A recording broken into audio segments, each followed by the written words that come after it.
Hello, this is Cuckoo, and I'm in my hotel room in Treppendorf at the Thomann Synth Reactor event. And of course, Elektron is here, Yeah. and I'm so happy that you came. I was a bit unsure if you would come or not. Yeah, Oh. I didn't actually hear from anyone. Oh, okay. Yeah, I mean, yeah. I think Gustav has been on parental leave. Yeah, that's that's probably right. Yeah. probably why. I'll I just think- blame him. Yeah. Gustav, get your shit together. Yeah, Gustav, we're so happy you're back. It's another way to put Oh it. yeah, exactly. Thank you for yes. This is Ess. He's working for Elektron, and as you can hear, he's very friendly with his colleagues. Gustav, I really like you. Yes. I wanted to make a little feature, to feature Ess on my channel and have a little talk about what your background is and how you, what you've done in the past and where you are today, and so tell me everything. Okay. Yeah. But I you mean, know, the last time we had a chat on in my videos. yeah. Was when you released the Digitone. Oh yeah, that was a long time ago now. Yeah. Well, a year.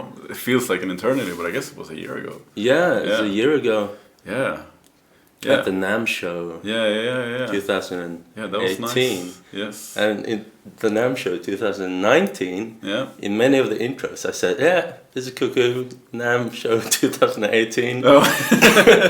And Yeah, I can understand that. Time. I mean, and also the NAMM show is like it's so always looks the same. Yeah, that's So, it. Yeah. You go to this place it's and like your mind is like, yeah, it's which like- year is this? It's like a circle of hell. it's like, oh, I'm at NAMM again.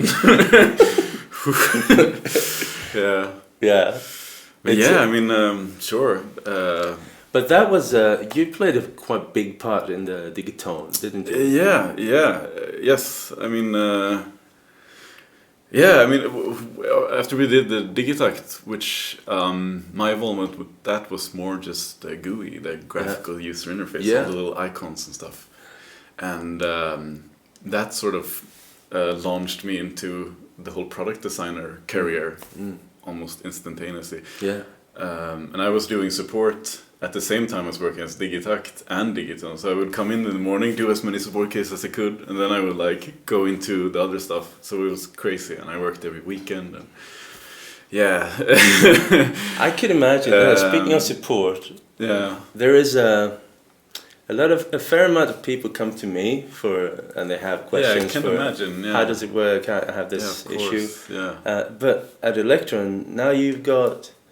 How many products have you got right now in your supported lineup? Oh, or well, that's everything after the mono machine and machine Mark 1. Everything else is still those are. I mean, we support everything in terms of like if you reach out to us with oh, how does this work, or here's this thing, or a button is broken on my old machine drum. It's we'll send you a new button, or here's how to solve that. Yeah. But we don't repair the Mark 1s anymore because we can't really, because there's a lack of parts and stuff. So everything else we support, because it wasn't that long ago the Mark 2s of the mono machine and machine drum were discontinued. It was in 2015. Yeah. So the warranty has just run out for those, I guess, but that doesn't really matter. We still have spare parts. Yeah. I mean, we of course want to keep everything alive because, I mean, an instrument is something. Hopefully, you buy it to use a long time. Yeah. So, yeah. But that, coming in the morning doing support cases. Yeah. How many, on a Monday morning? How many support cases is in the inbox? I think typical day? I think it's much more now than it was when I was working, because of all of these product launches. Since I stopped working in support, which was last year. Yeah. We released, I can't even remember. Well, Digitone, Heat Mark 2, the Analog 4 and Rhythm Mark 2 were kind of new. Well, samples. There's a lot. Yeah. So I mean, I think they have. Well, I don't want to give exact numbers, I guess, but I mean hundreds, right? of course, yeah. Hundreds. Yeah, I think I still have the record for most replies. Yeah. Which is around 11,000. Yeah. Oh, yeah. I've been doing my fair share of typing. Yeah. The record holder of I support. think I still am actually, but there's also more people working on it. So I mean, it was pretty brutal, I have to say. But I remember I came into your office when the Analog 4 was launched, I think, the first time. Yeah. And then I wasn't working there. That was before my time. And then a couple of years later, I came in and you had a whole new floor, lots of faces I didn't recognize. Yeah, and I mean, like, you've been growing. It's grown so much. Yeah, it's become a very different thing in certain ways, and in certain ways not. Luckily, you know, it's grown quite a lot. And we've expanded from being on, like when I started there in 2015. Yeah. We were about 20 people. Yeah. Yeah. And it was all on the 4th floor, which I think is the one you went to, I guess. Yeah. And like the whole development team was in like this one room. It was like 11 people. Yeah. This shoulder to shoulder in a room. Yeah. And it was very, very interesting. And yeah, now, I remember it was like, okay, let's go into the developer room. It's just a glass door. It's just for formalities, you know. Oh yeah. And then and I was like also crammed into a room together with Olle, you know, and a couple of other people. Jenk was in that room too. Yeah. It's just it's just a mishmash of different people. And then the 2nd floor with all developers moved down there and kind of grew, were able to grow, and now we have a software department and a second office on the 4th floor, and we have marketing and another office on the 4th floor.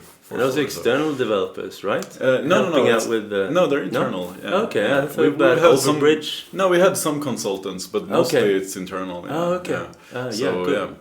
So we have the entire software development team, which is in that department. Yeah. So it's grown into like a mature company. Yeah, you can say that. Yeah, that's a good way of, I guess.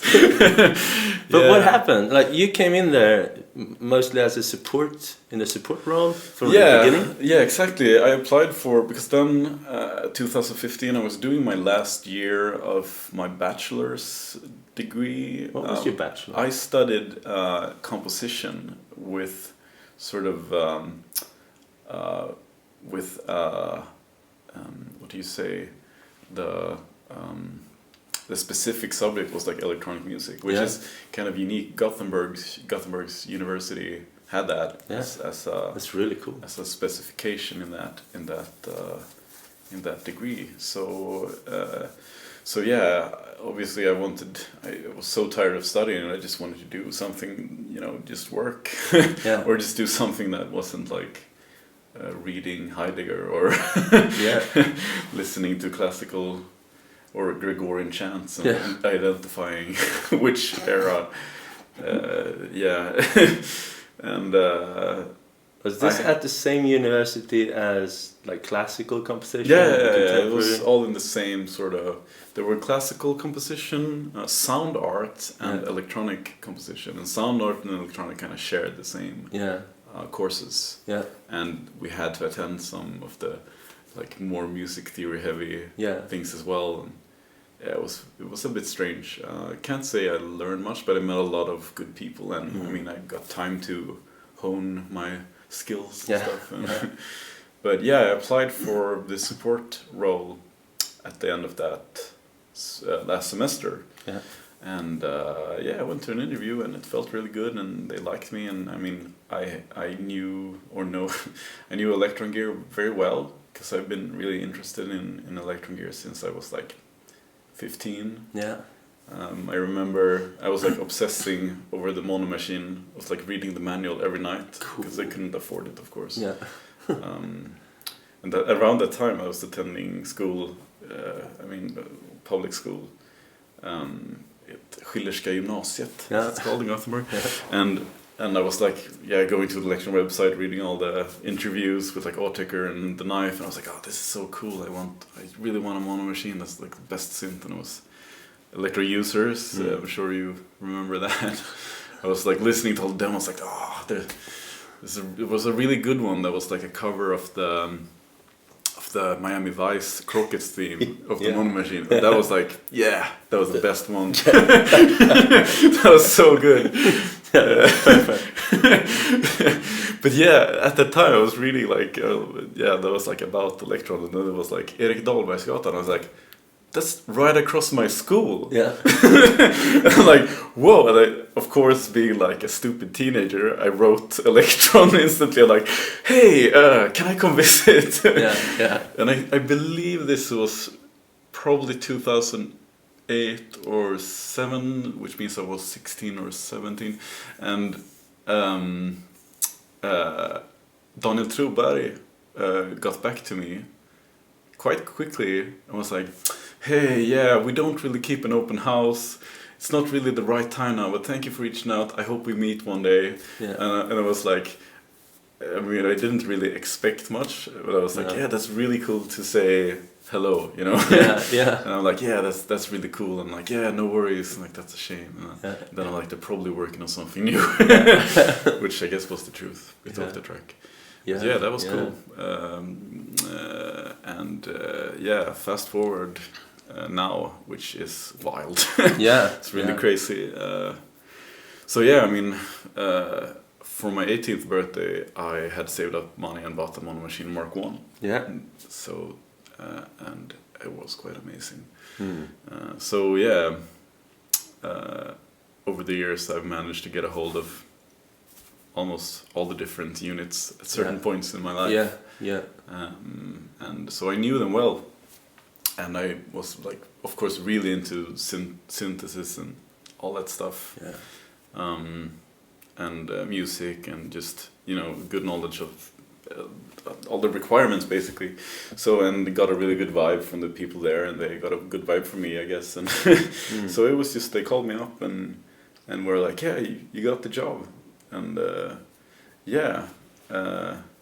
not sure I've been as happy as then since. But great. That was really cool. So and working at Elektron has been a really good experience. I've never felt so much part of a community working there, because everybody, or most people, are like nerds and like into synths, and like the environment is very welcoming, and especially back then when there were fewer people, every single meeting was like open, and you could just attend, and I mean that's something that's kind of being worked on to return, because when you grow it's hard to keep that sort of thing, because suddenly you can't all be in the same room at the same point of time, and it can get too noisy also. But you don't want to do things behind closed doors either. So, you know, growing is something that is inevitable as a company. And when you do, I think you also need to shrink a bit in terms of mentality. And I think that's probably the point we're at. And I think, I'm happy being there. Every time I visit the company, I feel that what you're saying is like a collection of people that share the same interest. They could have like pretty different backgrounds in many ways. But it feels like you're all in it for this. You really care about this stuff. It's very obvious that everybody just loves the brand a lot, and it's not even, you know, I think a lot of us are like, it's not even about the company, or, you know, it's about the brand. It's like these machines and the people we meet at trade shows that are like, come up to us and like, oh, I have the rhythm and I've done this in this album and it's so cool. And it's always like, you always come back home with new energy to continue doing these products. And that's what it's about. I think everybody who works there, or like those, I mean, there's a love for the machines and the sounds and the music. And for me at least, I mean, the only reason I've ever wanted to make any form of synthesizer product is just to make music. So like, I'm always like a little bit antsy after every product, because I just want to, you know, I just want to make music with it. Which I think that's a really good mindset to be in, because you're always like thinking about like, oh, would this be? I'm like, my mentality was like, how fun is it to turn this knob? And yeah. That is a very good point. One Yeah. of my first synth that I ever brought outside of my bedroom was the Nordly 2X. Oh yeah. And I was trying so many synthesizers. I was playing in a band, and I was gonna, purchase my first synth that I was gonna tour with, and turning knobs. No, it's not fun. No, not fun. Turning a knob, like, what does it do? I don't even know. Oh, you need to turn something on. Oh, okay. But on the Nordly 2X, it's like very balanced. Yes. And every knob is fun. Yeah. It's instantaneous. Like, this is some FM stuff. I didn't even that's- know what FM was. That's the brilliance of Clavia. They're really good at condensing the panels. Yeah. That's their. I love their stuff. Yeah. But speaking of making music and making devices that make music, there is a tiny device on the table. I'm very curious about that. I mean, we wrote to each other a little bit, and yes, and you said, oh, maybe you can show some stuff or something from your past. Yeah. And what we're looking at now is something called the Sony Pocket Station, and this is something Sony did for the Japanese market. And I think probably more people know about the Dreamcast VMUs, which is sort of a memory card with a little screen. It would have little games and stuff. Yeah. And this is the same thing. I had no idea it existed. Yeah, no. Oh, yeah, we have a speaker. It's it's a little memory card. It's a memory card. So if I push this up, you can see the slots there. Yeah. And it just stores your data from your PlayStation, the PlayStation 1. So this is in 90-something, 98, 2000s. And it wasn't a success. And there are some really funny games for it, because it actually can run games. It's quite a nice processor in it. Yeah. Wow. So,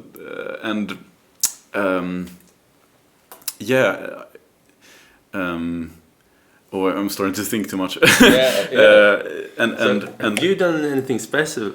Yeah, for but first I need to talk a little bit about the background for this. Yeah, This is a really cool little device and this cable I was soldered on, and we're gonna find out why soon. So how I began making music was actually with this. Yeah. This is good night.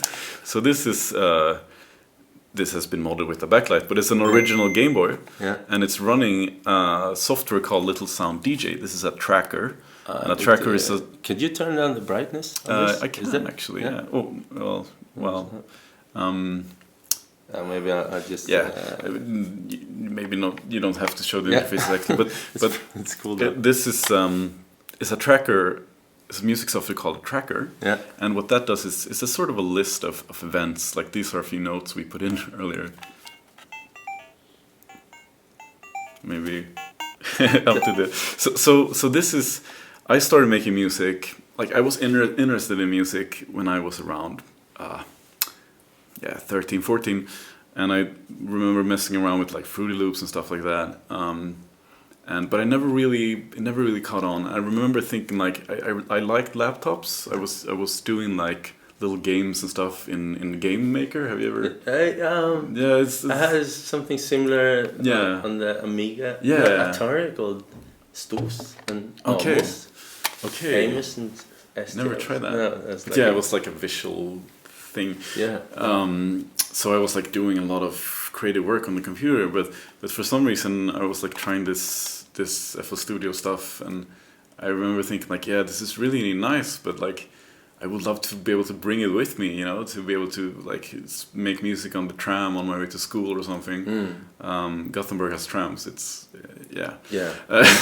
My town, I come from Norrköping. They got trams. They do. Like the tram towns. Welcome to Sweden.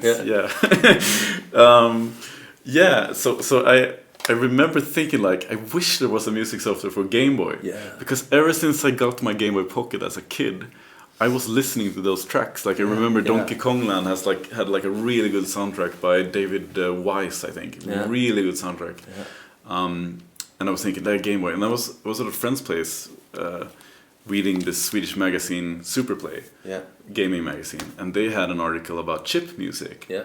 And it was all these guys and girls making music and people making music with like video game systems, and they were like, oh, there's this thing, Little Sound DJ for the Game Boy. And I'm like, oh my god, it runs on the Game Boy, like, oh. and I went home, connected my computer to our shitty modem connection, and downloaded the demo and spent a long time reading the manual. You know, that's something we did back in the day. Before YouTube.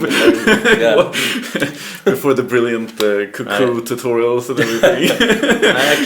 I sometimes read manuals too. You do? Yeah, sometimes. Oh, cool. You know, when I was going to get started with the model samples, was it? Oh. I was on a bus or something. I never heard of that. Sounds cool. No. But read the manual. Yeah, I haven't read the manual.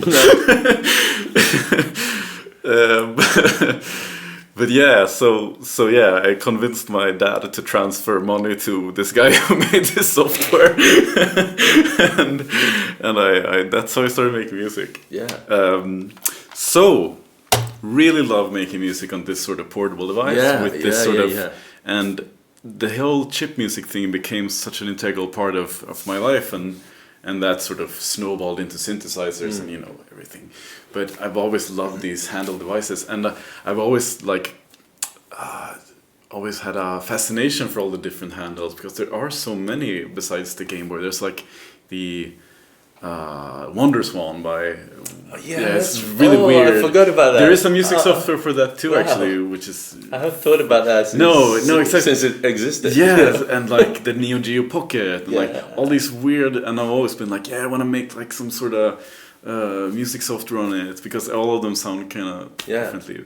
But I find out about this little device, and I read about this processor. It's a 32-bit processor, and it has like a little DAC, meaning it can output audio and stuff. And I find this dev kit for it. I mean, like a compiler, you can just write C code. And I'm like, oh yeah, that would be awesome, an awesome project. But I needed this like transfer device, and I was like, that would be a cool project, and for this thing at school. And I happened to be at a used video game store in Gothenburg, just buying something else, and I see that USB device for reading memory cards. I'm like, it's on. Yeah. It is on. So I spent a weekend making a little sequencer for this. So here's what I call for POC rock, which is pocket rock, I guess. It's a clone of Nanoloop, which is another nice. It plays back really lo-fi 8 kilohertz samples. Yeah. So that's a bass drum. So you select the sample by entering these different little numbers. Yeah. And you only have these buttons, so it's a bit tough. Oh yeah, let's do the clap. Oh yeah, okay. Yeah, and you can also pitch it. I actually rewrote the sound player to do that. I didn't know, yeah. When was this? There's a really funny sample on it also. Yeah, oh yeah. That's actually me doing the Quake guy.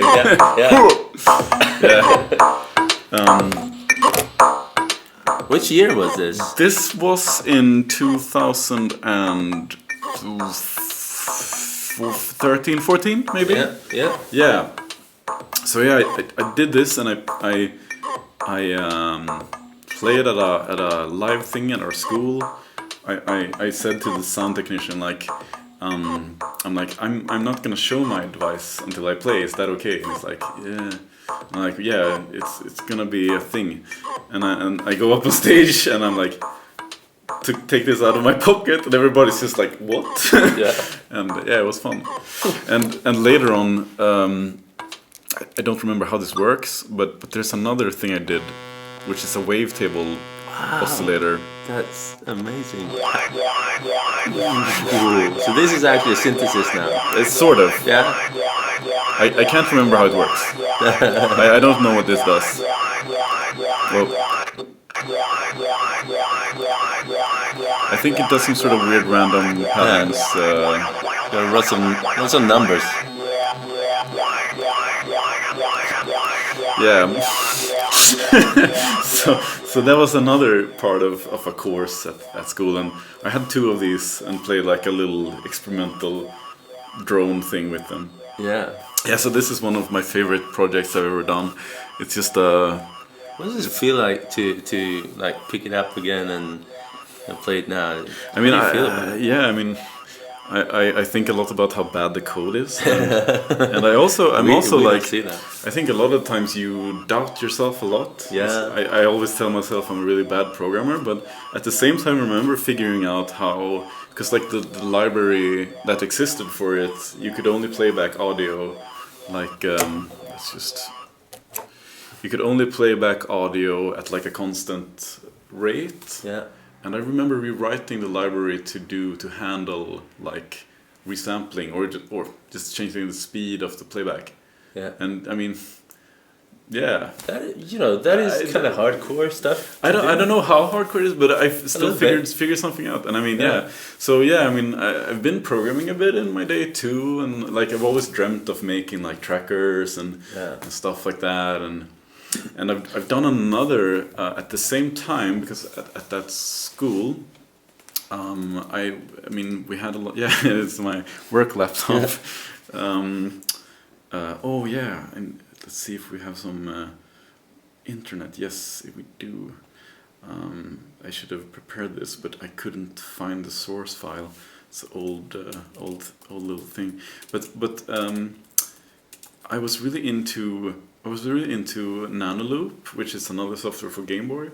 I was really into using that live as an improvisation tool, like starting out with an empty pattern and then just adding things as I go along. Because like with these sort of interfaces, with just these buttons, it means that the interface has to be very simple and direct. Because I mean, it's a video game console. It's made for being directly controlling things.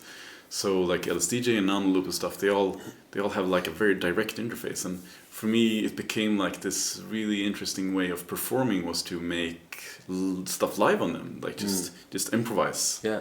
So I did that with Nanoloop a lot, a few times, and I mean, I have this weird desire to always make everything myself. I've had that since as long as I can remember. I was like, I want to do this myself, and. I think that is something a lot of creative people might share. Yeah. This urge to I must do this. Yeah. Like when I was a kid, I was playing so much video games, but I was also every game I played was like, wow, what if we made a game like this? And we were talking amongst our friends, like, yeah, and I could do the music, and you can code, right? Yeah, let's do a project like this. Yeah. There's so many, this lust for creation is, Yeah. I completely share that too. I played a lot of video games. Yeah. Like that was, up until 10, 12, that was my life, I guess. Yeah. So there's the foundation for the craziness. But yeah, so I improvised a lot with Nanoloop, and I got this Nordrum too, and I was like, this sounds really, really cool, and I want to make my own. So I made this sequencer called Skein. It's a bit of a weird take on a British word, but it's with a K, and that means like a yarn, a ball of yarn, or like tree root sprawling, and I thought that was kind of a nice way of thinking about a sequencer. I think about a sequencer as like, I like polymeters a lot, and I see them as overlapping, and that's sort of a root system. So yeah, this is also sort of similar to Nanoloop. I mean, that's a huge inspiration for me in Nanoloop, in like terms of interface, because Nanoloop shows everything with icons rather than numbers, and that's, to me as a musician, that has always made more sense than looking at like values. Yeah. I think if something is represented more abstract for me, I think more about how it sounds. Yeah. How do you feel the same way? I think so. Yeah.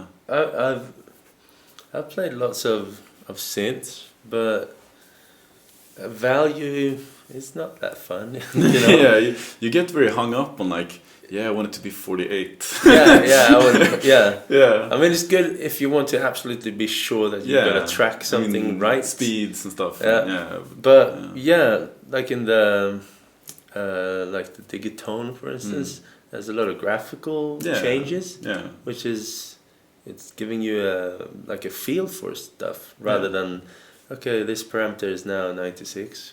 Well, have you tried it? Have you tried 96, guys? It's a great yeah, exactly. It's I think it's very important to remember that we use our hearing so much more when making music than anything else, and so I try to treat every single icon and things as just eye candy. I don't want it to be that much. This computer is a bit. Maybe you hear it on the microphone. It's a bit messy, but Skane is this live sequencer.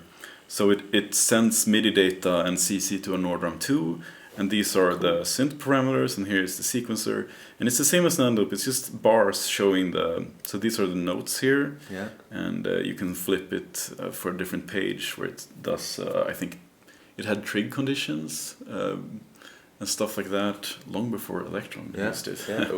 Well, you know. The father of trig conditions. No, I stole that from Nandloop too. But still, no, it's a not that weird. I don't know if this YouTube video will play, but on this nice hotel. We might be lucky. Here it is in use of it. Cool. Yeah. So this is sequencing a Nordram. Yeah, I don't know why they zoomed in so much. Oh, that's beautiful. Yeah, so... You know, actually, now seeing this in action, I played the new Nordram just to try it out. Yeah. And the first thing I was thinking is, what about sequencing this? I would love to have a sequencer of the Nordram. You need stuff like this Claudia. for that to happen. Talk to me. No, but he works at a company called Elektron. Oh,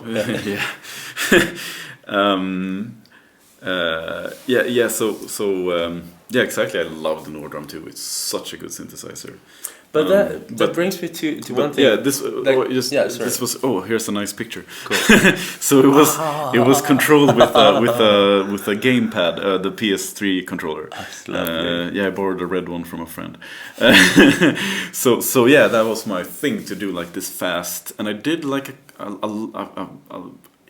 handful of live shows with that setup, and same thing there. I started everything completely from scratch, and then built up a track and sound and everything live, and that was super stressful. I had to rehearse so much for every gig, and I stopped doing it because it was too much. So those two are two projects that are super near and dear to my heart, which are like for me big achievements because I did something that was like actually usable for, well, I mean, this one of course is a bit, the Pocket Station that's questionable. It's more of a cool thing to have it on. I guess it's two different things. This one I'm very proud of for being on a handheld device, and this one I'm very proud of for being useful. This is from 2014, so I think this is from also maybe 2014. I think we all have productive years. When I look at my stuff from my teenage years, there's so many drawings and paintings and stuff from 95. It's like, oh, when I did this, 95. Oh, and before I was into music, I was like really into graphical design and drawing and stuff. That was sort of my goal of, I was gonna do that for my life, be a graphic designer. And I went to art school before going to composition, and one teacher there was like, because it was like a very open art school, so you could do, art installations and stuff, and he was like, but all you do is like music and sound related, like why don't you, you shouldn't go to a design school, you should go to like a music school. I'm like, I can't make music for real. And then I had been making music for a long time, and it was like, stop it. Yeah. Yeah, and so shout outs to Carl Johan, I think, Yeah. or something. Good. Yeah, so I did these. But you showed me some. Well, maybe you're going to come to that, but Yeah, maybe, some yeah. graphics on that. So I've done these little things, little graphics, and been to pixel art since way back, like when I was like 10, editing Mega Man sprites. Yeah, yeah. And me too. Yeah, I'm sure. Yeah, And I'm a bit older than you, so I was Yeah. in the Commodore Amiga scene kind of a little bit. Yeah. So the It looks programmers great, and back then, Yeah. at my age, they programmed the Amiga, and it was a very sweet years. sweet year. Deluxe Yeah. Paint, Oh yeah, very nice. Pro Tracker 3. Oh yeah, 11. Pro Tracker is nice. Yeah. Yeah. I've recently gotten back into trackers. I'm using Renox a lot now. Yeah. It's so much fun, and I've so much I can talk about. But yeah, so yeah. But one thing, just to cut it off a little bit. Yeah. I heard you play live first time, I think, in Berlin, related to Super Booth. Oh yeah. The first Super Booth or second? I Yeah, can't first remember. one. Yeah. Yeah. And Jank at Elektron, he told me, you should check out Ess's show. And I went to see it, and I'm like, wow, this is cool. No, this is like, no, I like that you were playing short stuff, and then you just then next, like small episodes of ideas or stuff. I think around that time I was doing music that was very much like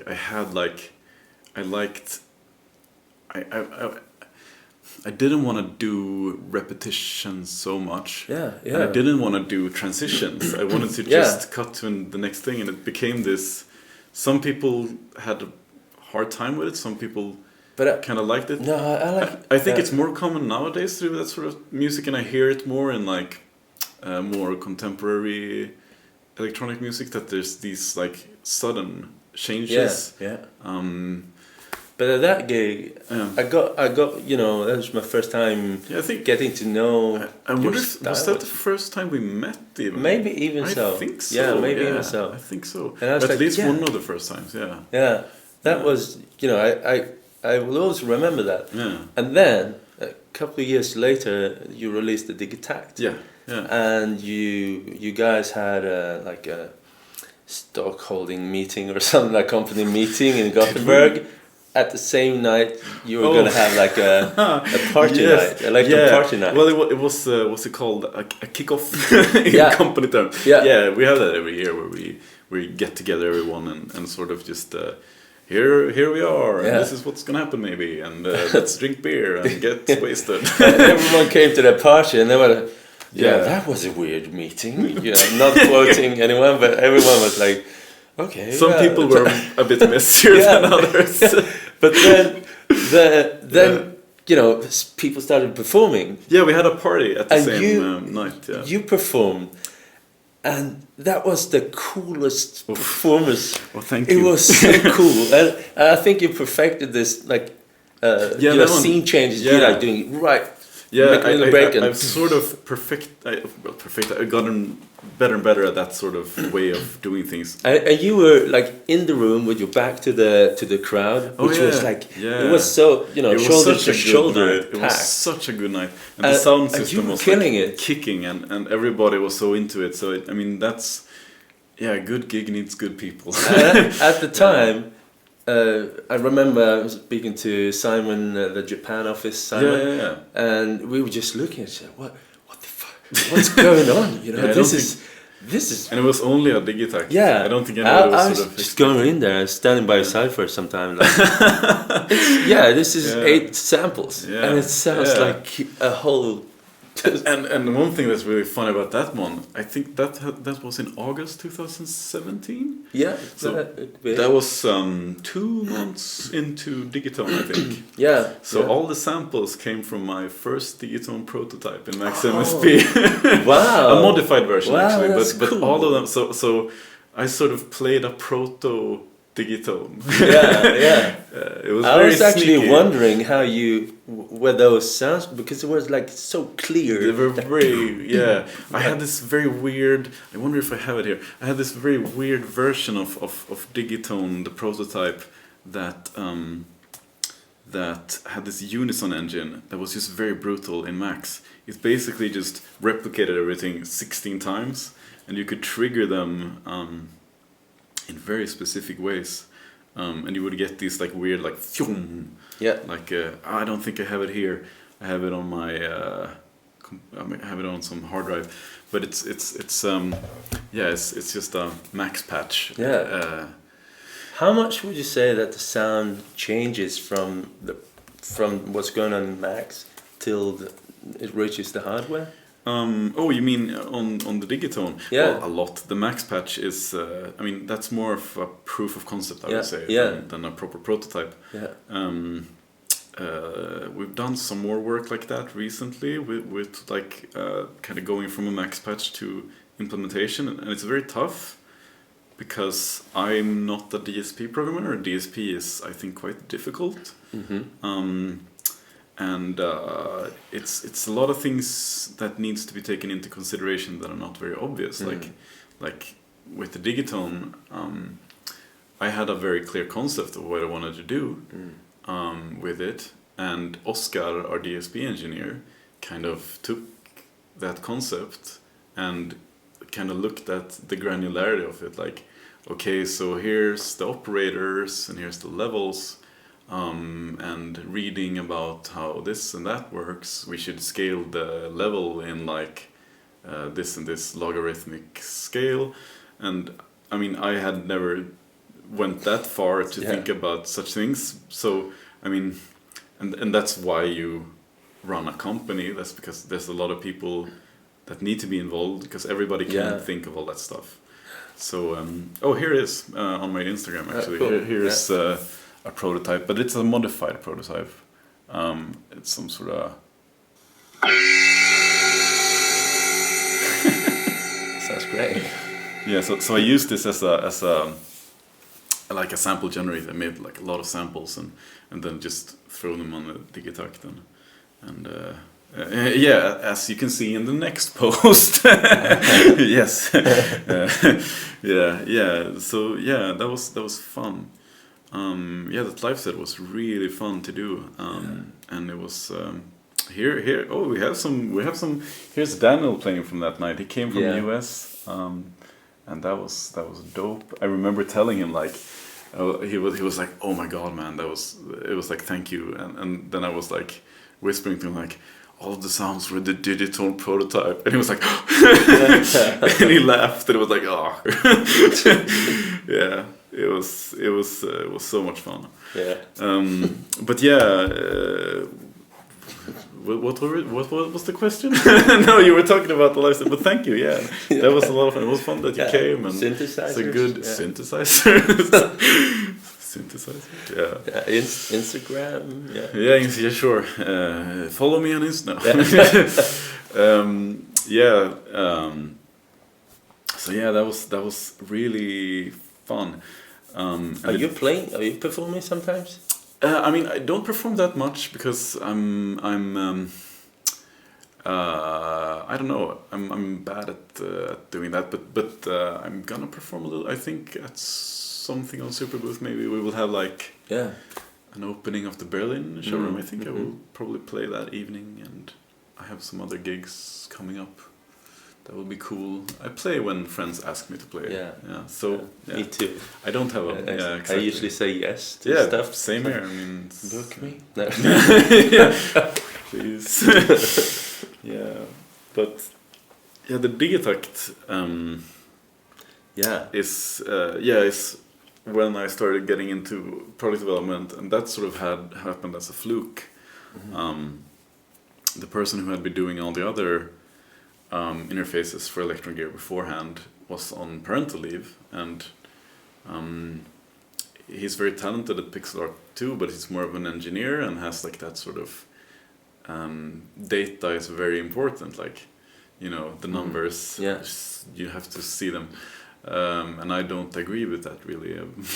Yeah. But it's there's good and bad on both sides. Yeah. Of course. So there was some interface someone had done, and I always put my nose into things, as you say, lägger näsan i blöt. Yeah. And I remember getting the Digitakt panel, and I was like, oh, this is really cool. And then it was gonna be black, and I was like, oh, but that looks too much like the Heat. It should be like gray or something. Yeah. That would be really cool. And I made like a edit in Illustrator, made it gray.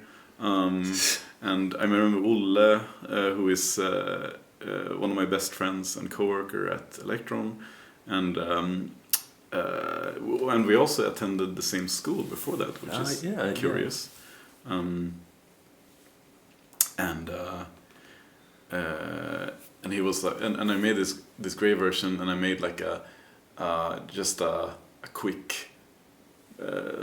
Just a fake interface, just like a few circles in Illustration. It's like, you have to do the interface too. You can do that. Yeah. And I'm like, okay, fine. So I did like a little prototype interface. It's very far from how it turned out. This was on one night, and Olle is a brilliant person, and he sees potential in other people, and it's great of him to be like, do that. So I did that, and Jon, who is our product officer, who was in charge of that product, he was like, oh, this is really good, you have to do this for real. Yeah. And this was the first Digitakt interface I drew. I think one of the first, and it's, let's hide the pixel grid. It's this computer still. Yeah, it has some icons that doesn't make sense. I wanted to make a little drum. I can't remember why. But nice 666 track. Yes, very good. And it has had these little weird raster things that kind of looked cute on the computer screen, but not so cute on the hardware. And it had the analog heat nodes that are awkward. Jon kind of he was like, yeah, you have to do this, and I was allowed to work on this as long as I could do support at the same time. Yeah. So I did this a lot around the clock, of course, and I think I have a gray Digitakt somewhere. Here it is. It's a bit farther along. Yeah. I mean, it's. I prefer the black now. I mean, you made a grey box. You as a company made the new this was track before that though. But maybe this spiraled down, influenced. Well, the thing was because I kind of wanted also, my idea was like, let's do a grey one, because like then it separates from the analog stuff a bit, and then we can do a white one, or like that could be a synth. And there will be like black, gray, white. It will look really cool. But it's just weird ideas you get sometime. I think it's better that they're black now in hindsight. And again, this is why you are more than one person doing things. But the gray was funny, and there's some other weird proto interfaces and. So that's how it started. Just a simple little, the people there saw a lot of potential in me. I had done some product development stuff before that sort of never came into fruition, but it's have been really cool to have been recognized to have those sort of talents or the craftsmanships to do it. And for the Digitakt, it became a really big. I really cared about that project a lot. Like I did this interface, revamped like everything. Did these little all the icons and everything. I have like all the source files here. I think like I did some new fonts and like I have like all of these like. The delay circle, like I have to draw all of these, manually. How do I? yeah, well, you have to draw everything frame by frame and then animate it, and it's like there's this really funny version of the distortion where I made it into the Doom guy instead.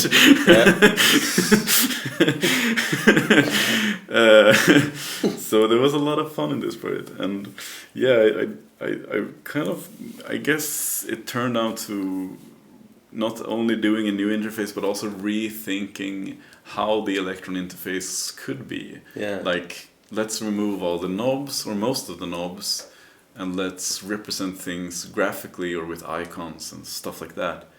And people loved it. I loved it. Like, that's been, I think, a big draw to the Digi series, is like this friendly interface that represent things with cool little icons and stuff that just is eye candy rather than something necessary to look at.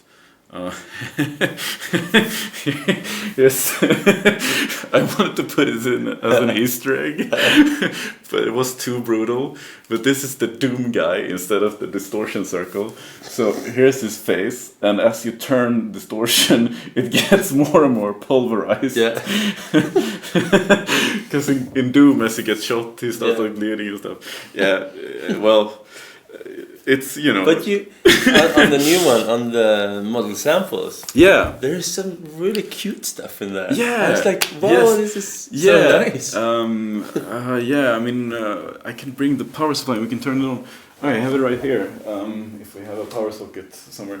Yeah, exactly. Model samples, actually, because the Digitakt, that one was the layout was sort of done by Jon more or less, with some, as he told the process, here's an idea, please beautify it.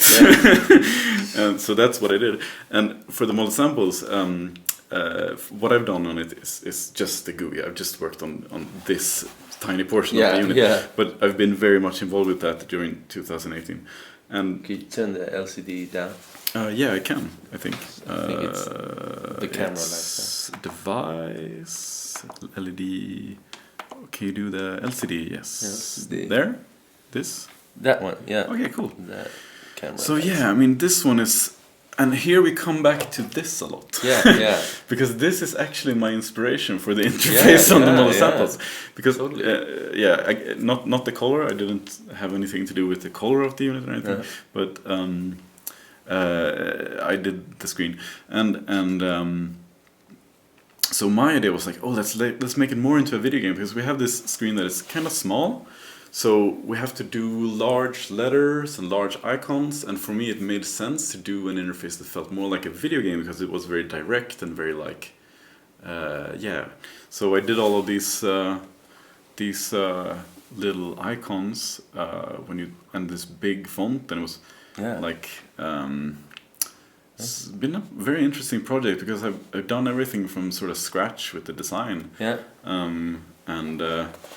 you said, since I for this one, I mean, being this sort of more friendlier device and being a big fan of most things Japanese, I couldn't really help myself but to like add little cute things like little chibi representations of like the model samples as a little character. And the thing I did, which I'm the most proud of, is I came up with this like okay, let's redo the upgrade screen because it's kind of boring.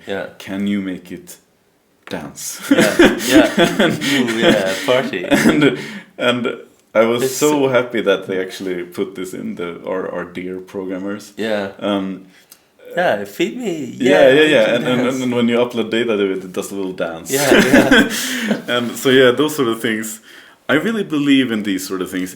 I love it because like what I've always loved about these sort of devices with LCD screens, and I think the monomachine and machine are also really cool in that sense. It's like it's a little world to get lost in. Like you know, it's very different from sitting in front of a computer. It's more like you get lost in this world, and for me, like building that world into something that has a lot of character and some like details that are like, oh, yeah, there's a cute little dancing fella. Maybe there's an Easter egg in one of the icons relating to, yeah, like, I guess I can talk about that. Like one of the icons, I love Easter eggs. I guess that comes from being a fan of video games. There's always good Easter eggs. Let's see, is it?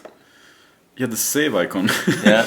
The little diskette. Yeah, yeah. Actually has an icon with Commander Keen on it. Yeah. And the reason for that is because Commander Keen is the first thing I copied onto a diskette. Yeah. But I only copied the desktop icon, so it didn't actually get the game when I got home, but still. So little details like that, I really believe strongly in that. I think hardware, when you buy hardware or when you want hardware, it's because of the character of it.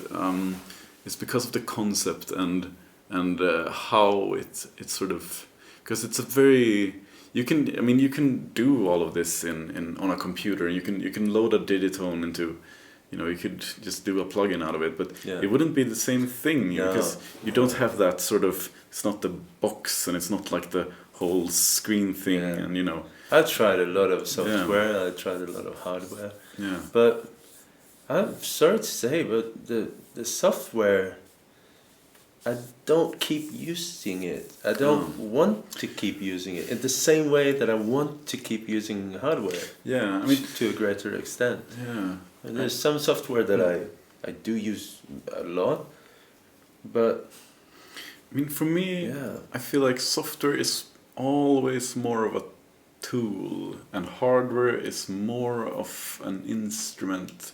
Both mean the same thing really. Tool, instrument, but I guess what I'm saying is I think software for me is much more means to an end than hardware is. Like software I load in. One of my favorite synths is ImageLine Citrus, which is this amazing FM synth that you can do so much cool stuff with. What's it called? ImageLine? Citrus.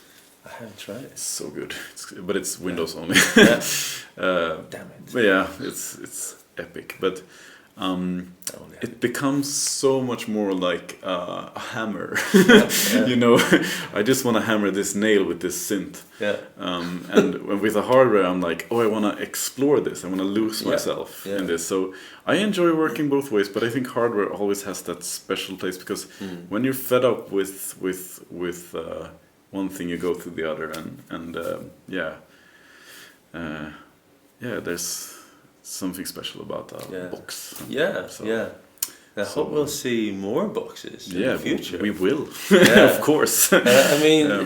You can't talk about specific products in the future, but you've just launched the model samples. And I guess you've officially said that it's a new lineup. It's pretty obvious. Yeah, it's a new line of products. I don't know if it's official. Maybe now. Yeah, I expect more models. Yeah, I think everybody does. Yeah. It makes sense. Yeah.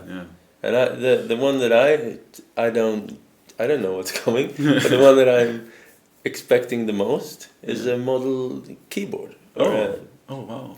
That would be like a killer machine. Yeah, that would be really nice. Yeah. We'll see what the future holds. Yeah. There's always cool stuff in the works, and we'll see what the future holds. How many projects are you simultaneously? Maybe not you personally, but Elektron as a company. How many projects are you simultaneously kind of working on?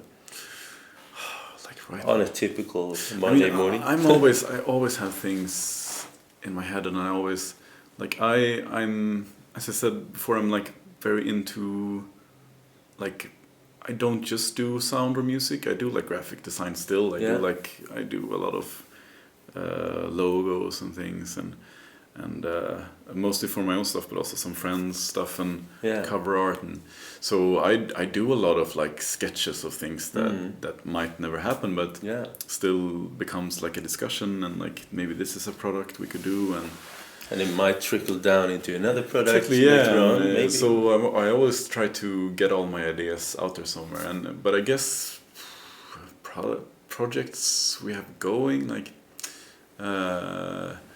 I guess a handful. Yeah, a handful. Yeah, not 10, but less. Not 2 handfuls. Yeah, No. yeah, exactly. Yeah. Yeah. So, yeah, there's always like little things going on, and we have little teams where we discuss things. Yeah. And And I guess you must have like a whole roadmap. Like looking back, yeah. Analog 4 came out. Already when the Analog 4, when it began, the development began on the Analog 4, or even before the development began, you must have had Overbridge planned.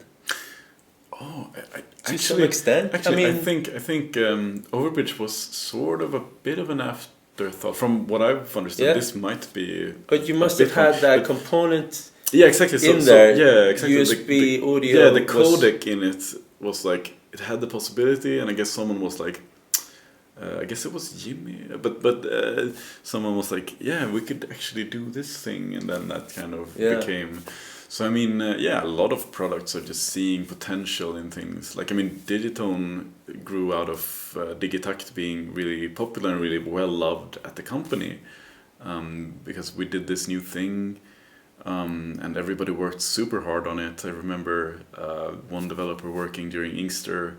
I went to the office and with candy for him, and I was working. Oh my god! I dreamt of the Digitakt for months after it was released. I'm serious. I had dreams, recurring dreams of it. I not only did like the interface, but I did almost all the factory all the electronic drum sounds on it are made by me, except for the Don kit, which is made by Olle. Yeah. So I recorded like 3,000 individual sounds for it, not all, and about 400 reuse. So Digitakt was such a big thing for me, and Digitone even more so. So many weekends and nights and now I'm taking it a little bit easier, which is good. So I actually have time to make music until the deadline of I mean everything comes to sort of but now I have more time for making music again, which is great. Good. So, but I mean everything. Digitone. Digitakt was like super popular. Everybody loved it. We loved it, and we were like, this format is amazing. We love this small form factor, and it just felt so right. And we were like, digital is so cool again, or like we really want to get back into digital stuff because the market was so oversaturated with analog. So we were like, let's do a synth, and it wasn't like let's do an FM synth. It was like let's do a digital synth on it, something. And I, of course, already had like I knew kind of exactly what I wanted, to be honest.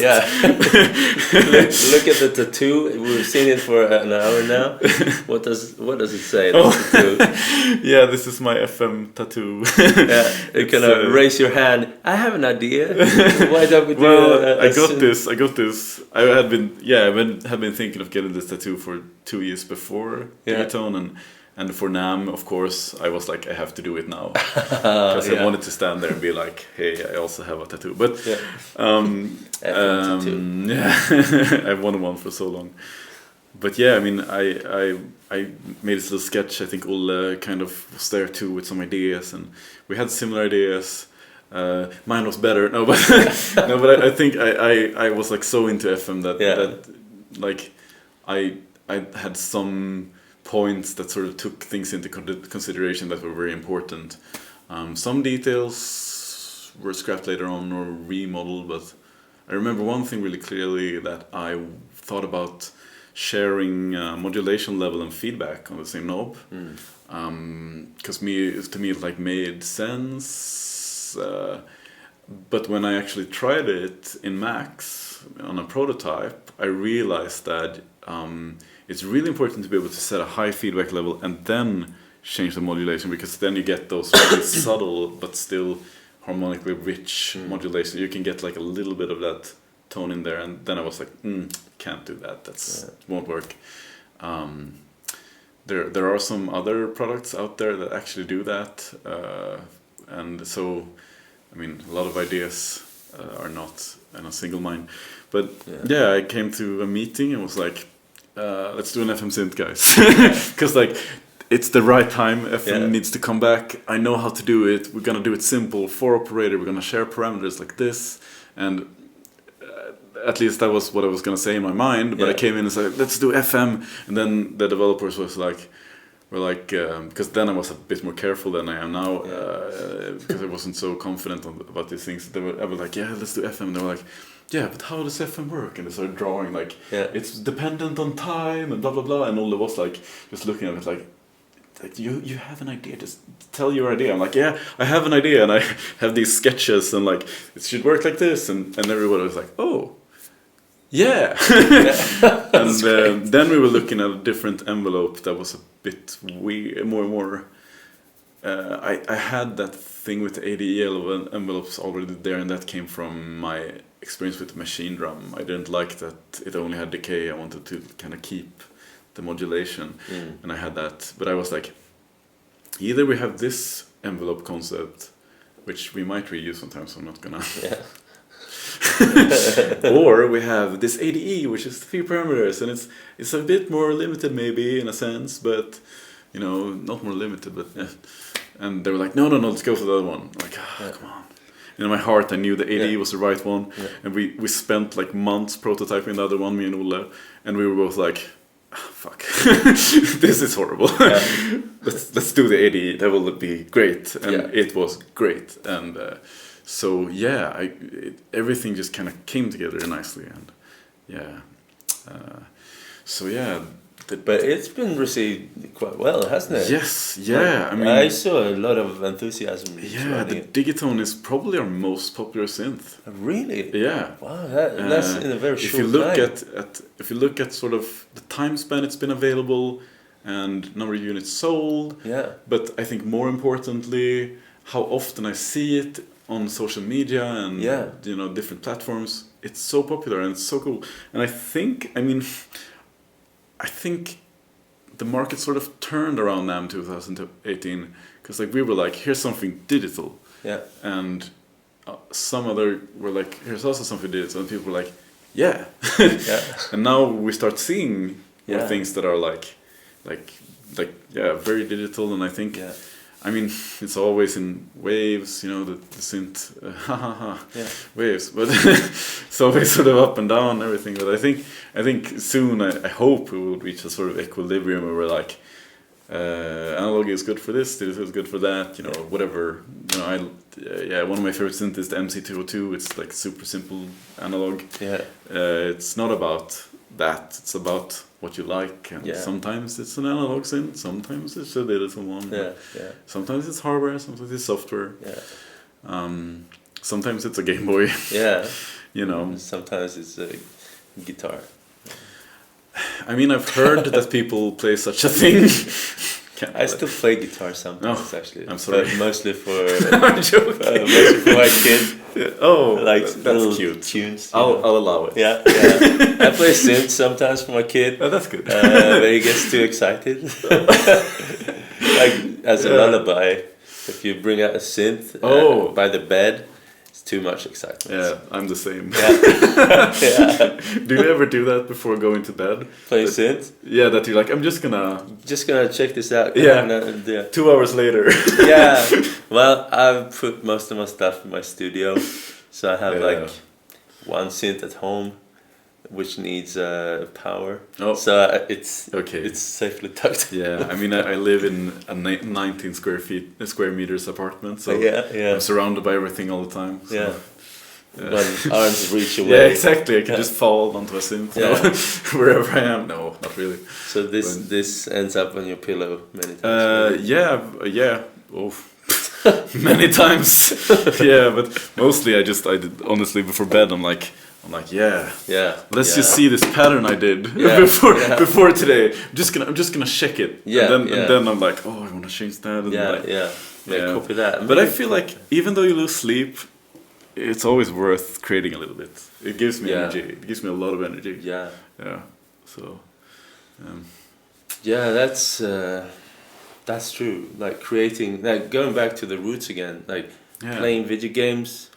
It's fun. Yeah. But so many ideas and so much inspiration pops up that I just couldn't contain myself, and I just had to have an outlet for all that. And today it's music, and I'm making YouTube videos, which is one sort of creative outlet. But you know, give us all your best stuff. Yeah, I mean that's all I want to do.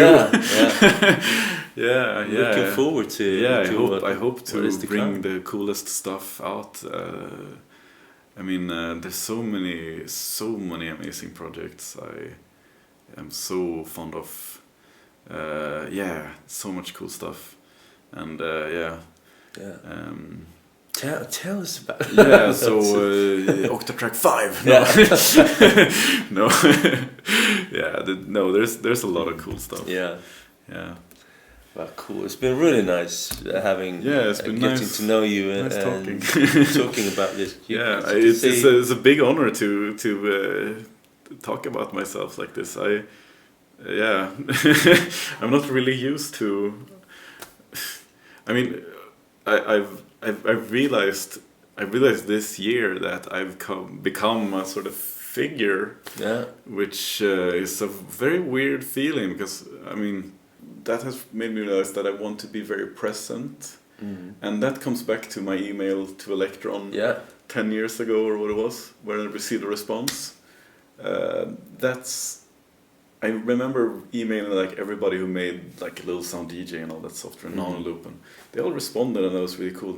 And I want to be super available for everyone to reach out to, and like on Elektronauts, our forum, I try to be very present and engage people in the community, and because I think today like manufacturers are so like closed doors, and it's because I think a lot because we have like social media, so we can have like a Facebook page, and that becomes a simple way of communicating with people. But you're not really, if you're not having a conversation, it's not communication in that sense, I think. So I actually I made my email address public the other week. Really? So wow. Everybody can email me at ess@elektron.se anytime they want, ask anything, send me whatever, your music, or just if you want to say that you really like Digitone, or if you want to sell me your synths really cheap. Yeah. Give. I need a PPG wave. Yeah, I found out today. you got a sick collection of a couple of particular synths and drum machines, right? I picked them very carefully. Yeah. I got the MC202. How many? I one. Yeah. And is it the 303? No. I got a 303. I got a 606. Yeah. Those are sort of my core of analog. Those are I love those. I only want to use stuff I really love. That's important to me. Because it's just, it makes everything so much nicer. But again, email me. Just feel free, like whatever it is, to everyone. See it as an open window into Elektron. I want us to be more part of the community, and just I don't really believe in this closed doors. Big brand thing. I'm a synth geek like any other. I read all the forums and stuff, and there's no point in pretending like I don't, I feel. And I don't mind receiving emails. It might take a long time to respond sometimes, but like so far I've just received like a lot of feature requests, and all of them I think are quite nice, because I think people spend maybe some more energy when they talk to someone directly, but I also received like, oh hi, I just want to tell you how great this is, and this is so nice to hear. It gives me so much energy to keep doing cool stuff, and I think I just love all this stuff. But this is why I wanted to speak to you, because we love your stuff. I love your stuff, and every time I see you, I believe in you. We need so much. All this positivity is so good. It's just music. So it's just. I'm here. Cool. Yeah. Well, looking forward to all the future things to come. Yeah, so do I. And I'm gonna keeping an eye on you. Don't go snooping around. Cool. Let's wrap this up. Yes. Thank you so much for having me. Cool. Thanks. Yeah. Yes. F and clap.